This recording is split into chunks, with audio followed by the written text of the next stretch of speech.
Hello friends, welcome back. నేను మీ గోదావరి అబ్బాయి.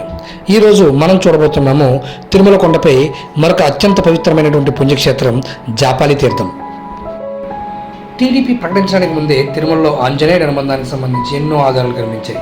శ్రీవారి ఆలయ ఎదురుగా ఉండే బేడి ఆంజనేయ స్వామి, కోతవేటి దూరంలో ఉండే జాపాలి తీర్థం. ఏడుకొండల్లో ఓ కొండ హనుమంతుడి మాతృమూర్తి పేరు అంజనాద్రిగా వర్ధిల్లుతుంది. అంజనాదేవి తపస్సు చేసిన దివ్యస్థలమే అంజనాద్రి. ఆ పుణ్యమూర్తి గర్భాన హనుమ జన్మించిన ప్రదేశమే జాపాలి తీర్థం ఉన్న ప్రదేశం.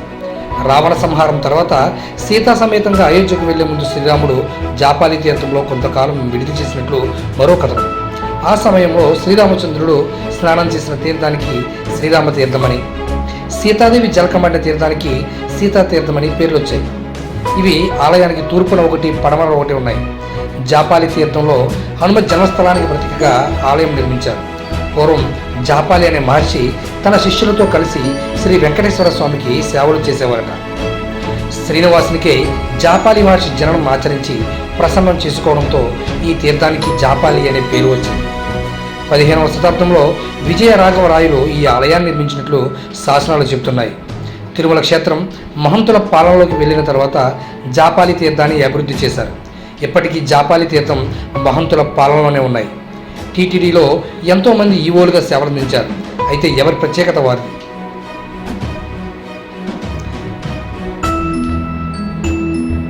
హనుమంతుడికి జన్మస్థలం తిరుమలని ప్రకటించడంలో జాపాలి తీర్థాన్ని మరింత అభివృద్ధి చేసేందుకు టీటీడీ ప్రణాళికలు రచిస్తోంది.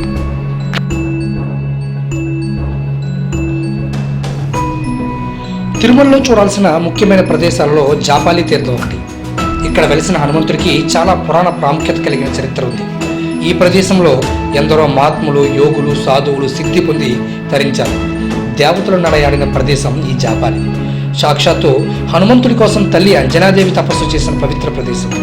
ఈ జాపాలి ఆంజనేయుని దర్శనం మాత్రమే పంచమహాపాతకములు, భూత ప్రేత పిశాచాది బాధ నుండి విముక్తులవుతారని స్కంద పురాణంలోని వెంకటాచల మహత్యంలో తెలుపబడింది.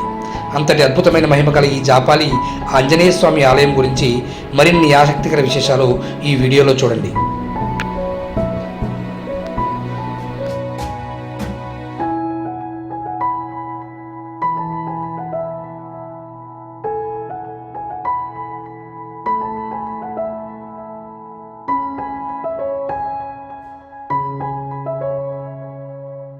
షేర్ చేయండి. Don't forget subscribe.